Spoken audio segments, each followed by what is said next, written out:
आखिरकार कब और कैसे मणिपुर में हिंसा पर लगेगा विराम? राज्य और केंद्र सरकार समस्या के समाधान में विफल। राज्य सरकार पर कुकी समुदाय को विश्वास नहीं। कुकी समाज ने शांति समिति के गठन पर उठाए सवाल।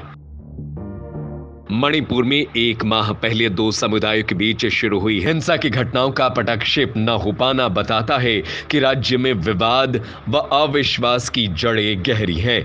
वहीं अलग अलग नस्ली समूहों के बीच शांति स्थापना के मकसद से बनाई गई शांति समिति के गठन की प्रक्रिया को लेकर उठ रहे सवाल समस्या की जटिलता की ओर इशारा कर रहे हैं। जाहिर है कि कुकी समुदाय के लोगों का भरोसा जीते बिना शांति के प्रयास सिरे चढ़ाना मुश्किल होंगे। हमें ये नहीं भूलना चाहिए कि इस गैर जरूरी विवाद में अब तक 100 से अधिक लोग मारे जा चुके हैं और 50,000 के करीब लोग बेघर हो गए हैं। नीति नियंताओं को ध्यान रखना चाहिए कि ये सीमावर्ती राज्य कई दृष्टि से बेहद संवेदनशील है। यहाँ के टकराव की तपिश निकटवर्ती राज्यों में भी फैल सकती है।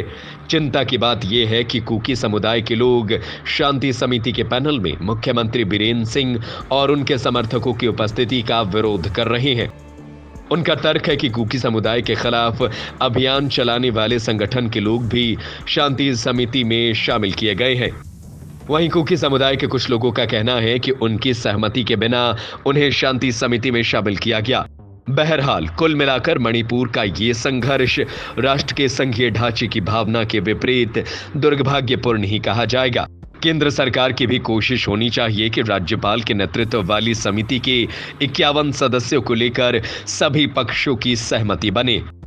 वहीं कुकी समुदाय के लोगों का कहना है कि केंद्र सरकार हस्तक्षेप करके वार्ता के लिए अनुकूल वातावरण बनाने में मदद करे।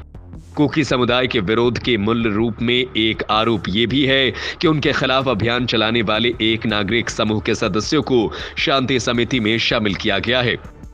दरअसल मणिपुर में हुए हालिया संघर्ष के मूल में मैतेई समुदाय को एसटी का दर्जा दिया जाना बताया जाता है।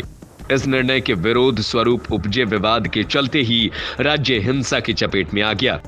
दरअसल करीब 53% आबादी वाले मैतेई समुदाय के पास राज्य में महज 10% जमीन है, जबकि 40% आबादी वाले कुकी समुदाय के पास 90% जमीन है। ये असंतुलन अक्सर दोनों समुदायों में टकराव का कारण बनता रहा है।